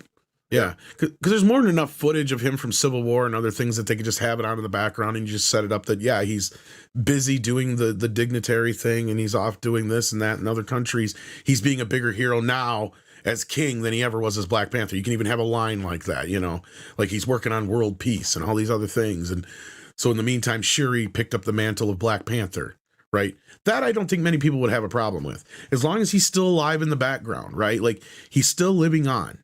You know, to me, I think that would have a bigger impact on something, or just like you said, or like we were just talking here with this whole thing, recast, right? Find somebody who can fill that role, and they'll know the weight of that role, I'm sure, and they're never going to be able to live up to it, but again, you know, it's one of those things where it's a really tough one because it's easy to recast somebody when they're having a dispute about salary. It's not as easy to recast somebody when they pass on, especially unexpectedly. So yeah, unfortunately, I think they made the wrong decision with this, but we'll have to wait and see. We've got some varied responses to it this morning, though. So Primer sends in $20, says, here's how the Marvel Universe could have recasted Black Panther. T'Challa gets killed in pre-credits, igniting war between two factions. That's probably what's going to happen. The rest of the film follows a new character becoming Black Panther in time to fight war. That's exactly what's going to happen, Primer, but it's going to be Shuri. Exactly. And Riri Williams. Yeah. So I think you might be getting kind of what you want. So that's the old be careful what you wish for thing, I guess. We shall see. We'll know in a couple of months here. I could be wrong. You're right. This movie could be amazing. It could be one of the best Marvel movies we've ever gotten, but nothing in this trailer is telling me that, unfortunately. Judging from the trailer and the face up till this point, I would not hold my breath. Yeah. Woke Hogan says normies and Reddit liked Loki, unfortunately. Sheep and Marvel Sims will keep this poop alive forever. I only watched the first episode of Loki, and it sounded like you enjoyed it till near the end, right? The other way more around. or less. Yeah, I didn't hate it the way that many others do. Like I have huge issues with it, but there's good in it. I'll say that. More good in it than there's been in many of the other Disney Plus series. But that show has kind of been the bane of the existence, because the way it treated the Infinity Stones, and even the Russos commented on it. Yeah, that was ridiculous. And I've been hearing now they're not coming back. That was just a comment taken out of context, more or less. So, but I mean, never say never. But huge loss for Marvel. Yeah. Ram Bam 3000 says, if they wanted a female Iron Man, why didn't they just give it to Lorena Creel? I know, right? They can use my story idea. DCB Titan says, oh, goody, they're still dumb enough to do Iron Fart. I know, right? They won't do it right. Primer says, I think Marvel is missing a huge marketing opportunity here. They should be releasing a new Fantastic Four movie on April 4/24. You know, that's fucking clever. Yeah, that is clever. Yeah, you're right. And they completely botched it. Missed that opportunity. Yeah. Waddle D's Nuts says the other issue is that none of the writers wanted to address the blip. They just wanted to tell their own stories rather than deal with past events. This is true as well. And part of this doesn't bother me. See, this is what it should have been, and allow me at least to expand on my idea from earlier. After Endgame, that's what they should have done, right? It should have been more character-driven, ground-level stories about how these people in this universe are dealing with this. And that's a way you can kind of get away from these, you know, interweaving stories so much, right? Like, to me, that's what they kind of needed to do for a while. We've gotten all that stuff. Now let's get back to the basics and learn who some of these newer characters we just got introduced to, you know, and get to know some new characters in the meantime, and what issues they are going to have to face now that they've dealt with this blip for 5 years, right? Like, or even that, they could have rewound and told us some stories of what happened during those 5 years. And again, I still reiterate, I don't know why we're getting a Captain Falcon movie when there's still a huge Captain America movie to be told about how he put the stones back. Like, this is getting as bad as DC. You guys are not wrong on the comparisons in the chat earlier, because it's like they don't even, it's like they're cutting their own nose off half time despite their own face. It's like you have the tools right in front of you to do the job, yet you're insisting on doing it with your hands. I don't understand this. You've got all these characters just like DC does. You've got Superman, you've got Batman, you've got the most well-known fucking characters in the world, yet we're meandering in shit like Squirrel Girl. What the fuck? You know, like, to me, that's the kind of thing you do as an offhand joke. You don't do them as a fucking movie. And I'm not saying we're getting a Squirrel Girl movie. I'm just using that as an example.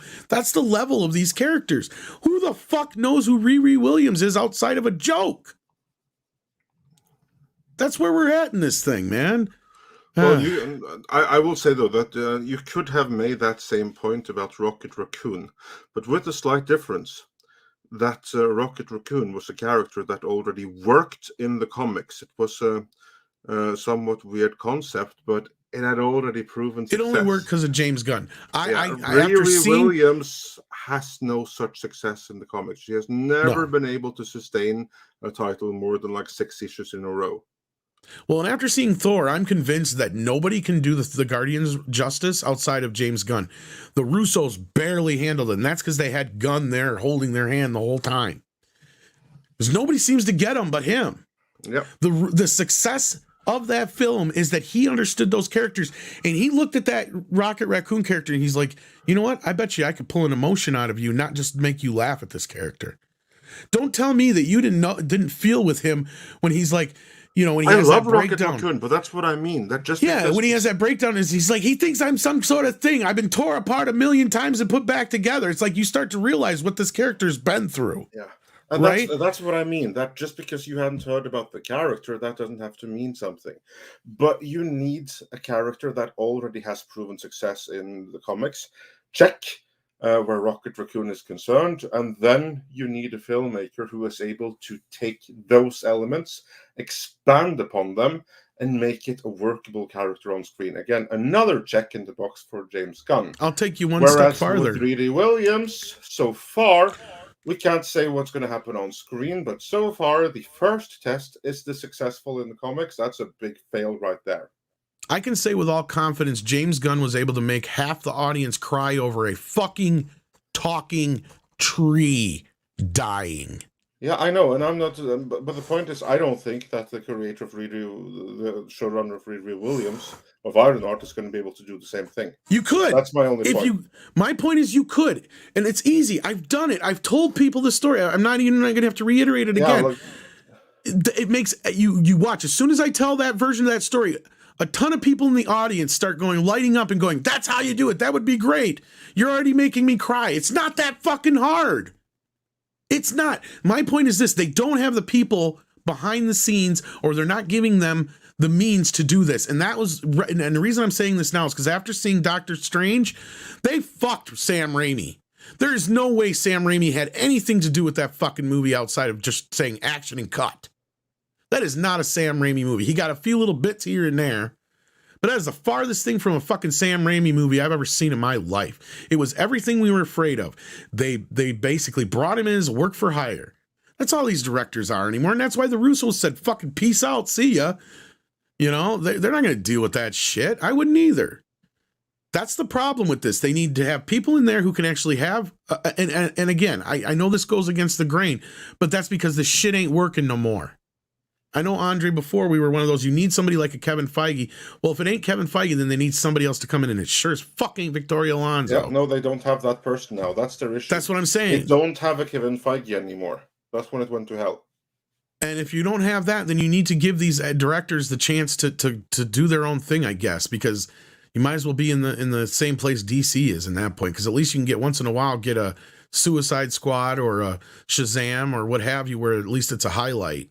And as we know from Sam Raimi, they can get the right director, but that doesn't help if they don't give that director the right leeway.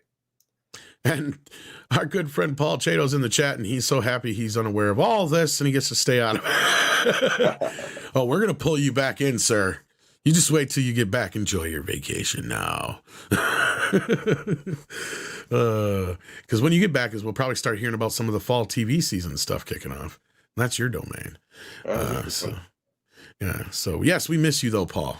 Do hurry back, just the same. That's why we're so angry. We don't have you here. We don't have that humor in our lives.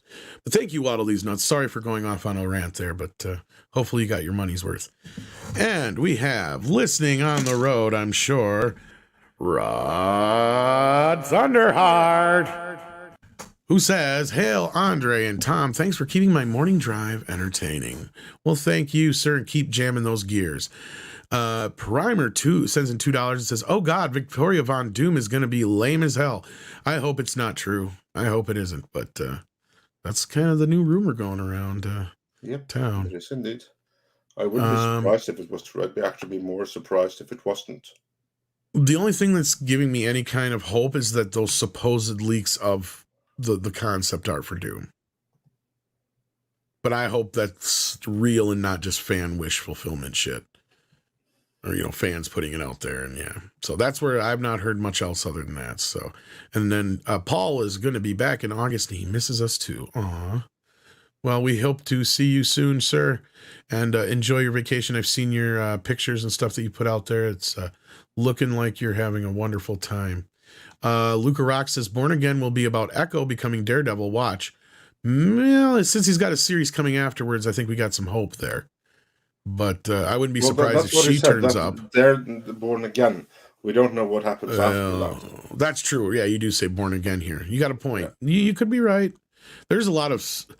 I don't think they'll fuck that up. I think that... You want to know the truth, Andre? I don't have anything to go on this other than just the outside view like everybody else. I think that the popularity of Daredevil kind of took them by surprise. Absolutely.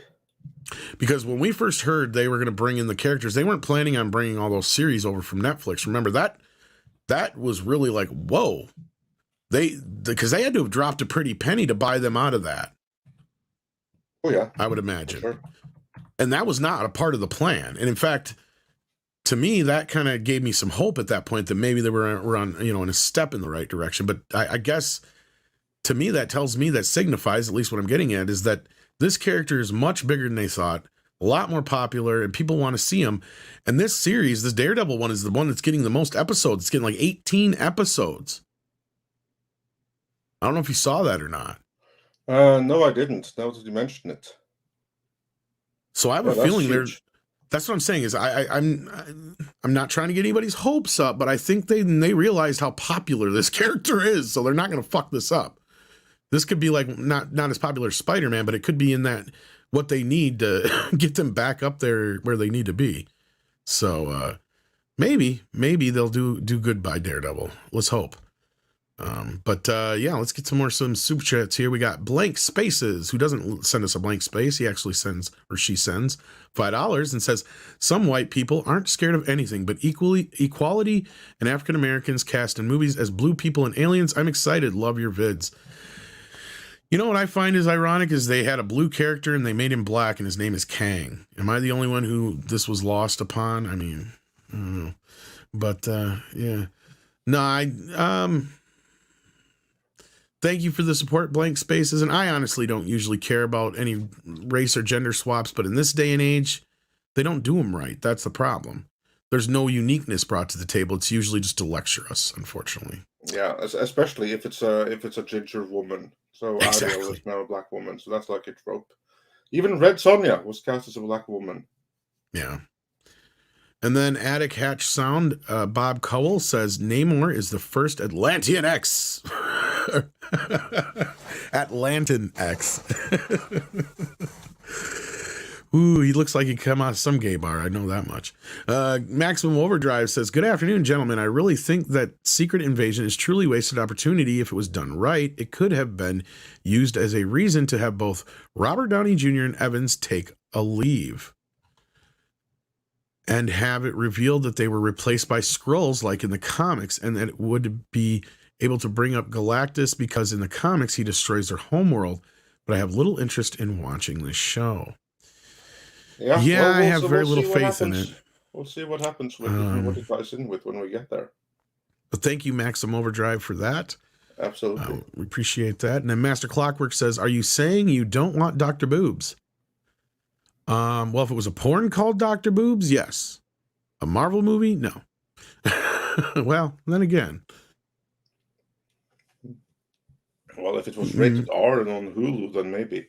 Maybe. But, yeah. Mr. Tickletrong says Disney is driving the Marvel bus with their feet right now. They've broken several guardrails, gas station through them all, and please run out of gas. Yes, gas is expensive. You think they would have run out by now? No. They're definitely on life support at this point.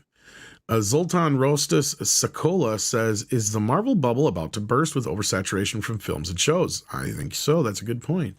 Should the universe be rebooted after Secret Wars? Now, I agree with this oversaturation. I don't think there's superhero fatigue. I think there's bad superhero movie fatigue. On both fronts, right? Like DC and Marvel are not really... We're in that phase. Like, that's what I'm going back to your review of Thor Love and Thunder, where you call it the Batman and Robin of this universe. I said, I took that one step further and I said, we're in that phase of movies, it feels like right now, like that late 90s phase where we're getting shit like Spawn and yeah, because right now DC and Marvel are both failing at the same time. Yeah, and this is what it feels like, that just throw anything at the fucking wall and see if it sticks kind of thing. And Steel and all those other bad movies we got at that point. It was just like, ugh. That was also the Judge Dredd era as well. Yeah, the late 90s. Yeah. So yeah, as far as rebooted after Secret Wars, you know, honestly, they'll never give Marvel a break, but I wish they would have just ended with Infinity War Endgame. I'm with Andre and most people at this point. And right now they could, it's been a couple of years since then, they could have rebooted.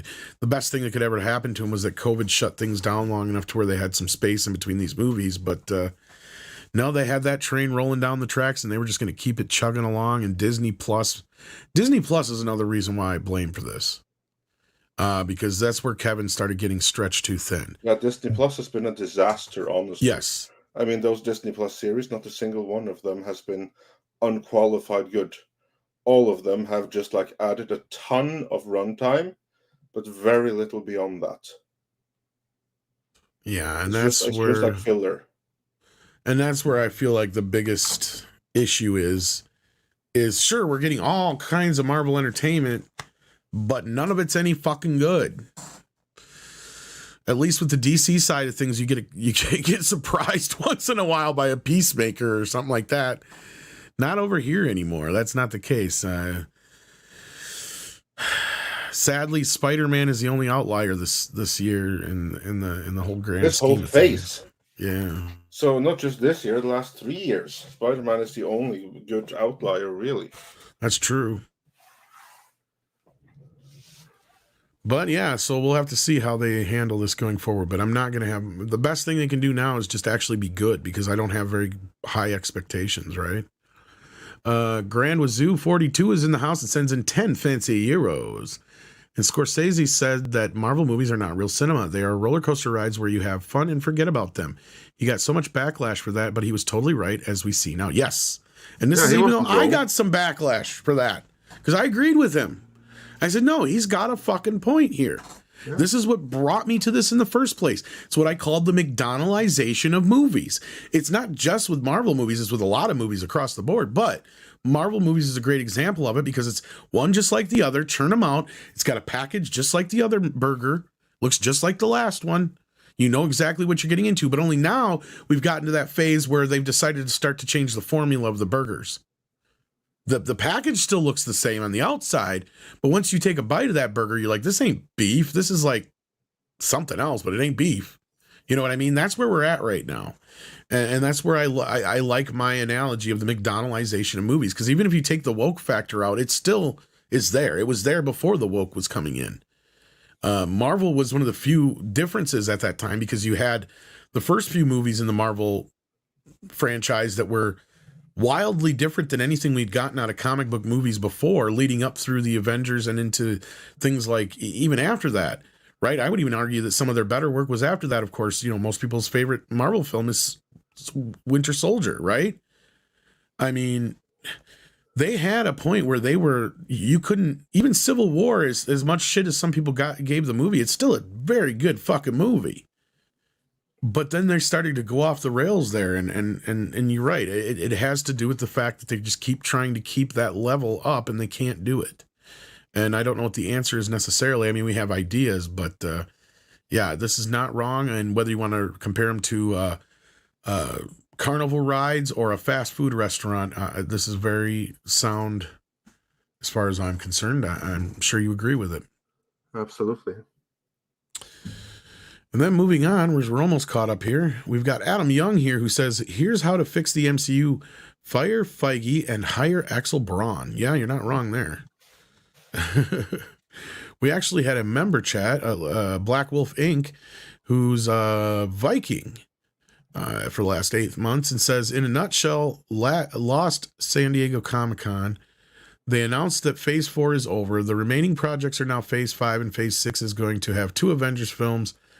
Killicam Pasha is right. Feige is finished.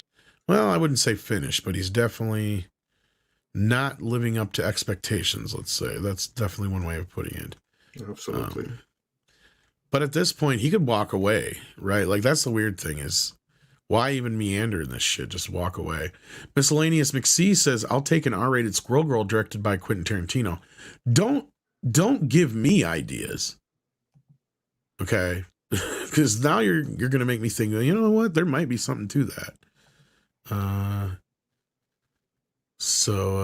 Anyhow, we have Mecha J, who said a few clips of Netflix Sandman are out from what I've seen. I really don't have not much of an interest in watching it. Now, this is one that's more in your purview, yeah, absolutely. Andre. Like, it's out now in like 2 weeks, beginning of August. This is one that I wanted to be excited for. But there's a couple of casting choices that just kills it for me. And honestly, it's J.J. Abrams. It's his fault, because it's what they've done to Constantine, which really bums me out. Like, Lucifer has been gender bent, and so has Constantine. Because in the original Sandman comics, you have Johanna Constantine in the past, and then you have John Constantine in the present. Whereas what you have right now, because J.J. Abrams put a moratorium on Constantine, this is the same reason why the character is no longer used on the CW, so Matt Ryan couldn't play him anymore, is because J.J. Abrams basically wanted Constantine for himself, for his Black Constantine series. And by that I mean he's reimagining the entire series to be race swapped and stuff. Yeah, everything race and culture swapped. Yeah. And because of that, in Sandman, you then have Johanna Constantine in the past, and you have another Johanna Constantine in the future, with no John Constantine in sight. He doesn't exist. So there's like stuff like that, because it was produced by Neil Gaiman, but the problem is that Neil Gaiman of today is a very different Neil Gaiman than the one who wrote these comics 30 years ago. Yeah. And Kevin Smith, Mecca J says, Kevin Smith had the nerve to say to Martin Scorsese he didn't understand what he's talking about. I would think the guy who directed Goodfellas has a lot more to say about movies than the fucker who directed Clerks. Just saying. Yeah. Trenchman says, geez, Marvel has become Fox Marvel. Don't curse us that bad, man. I don't think I could do another Wolverine origin story movie.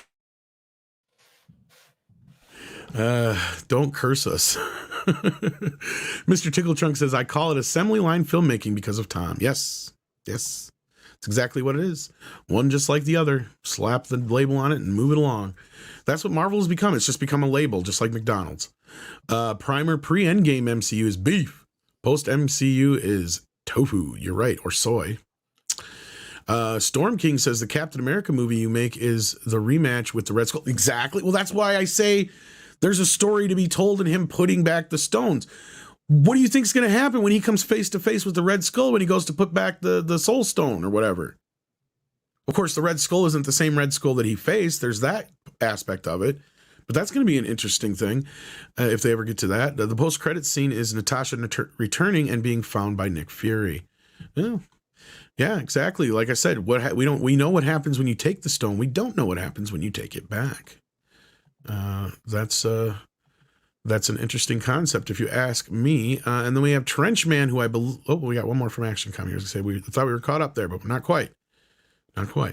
Trenchman says, meanwhile, in New York Film Festival, Shin Ultraman received a standing ovation from fans from America and Canada as well. True entertainment. Well, glad to hear it did well. I know you've been excited for that. ActionCom says, Andre, will you be gifting Tom a new set of nunchucks with a John Wick attachment? Shh, don't spoil future. Yeah, that's a birthday present. Gifts, yeah. I haven't bought some new nunchucks in a while. 32 Flavors, and Nick Weiser's in the house. Hey, Nick. He says, I thought it was Neil Gaiman. He meant, I thought it was pronounced Neil Gaiman. Yeah, probably it is pronounced Gaiman. I'm not entirely sure.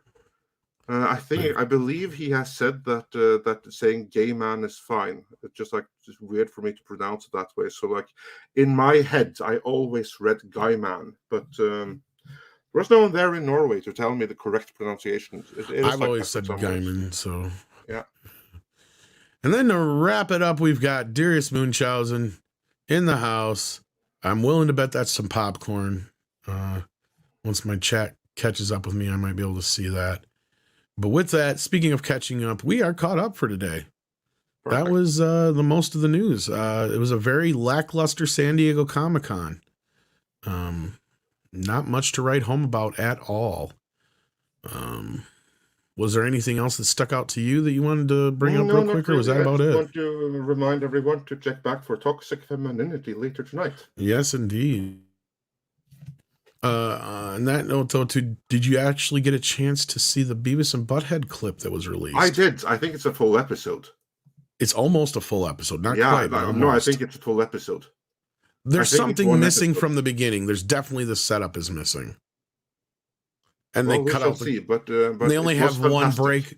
Well, not only that, and they also have one break. And normally the old episodes were 13 minutes. So I feel like we're missing about 4 minutes of the episode. No, maybe a little bit more. The old ones were like 7-8 minutes. That's without any of the breaks, though. And they only gave us one break in this. That's what I'm saying, is they didn't give us all the cutaways. So there's still pieces of this that are missing. This is just and it even said it's a preview, so it's not it's a damn near full episode, though, that's for sure.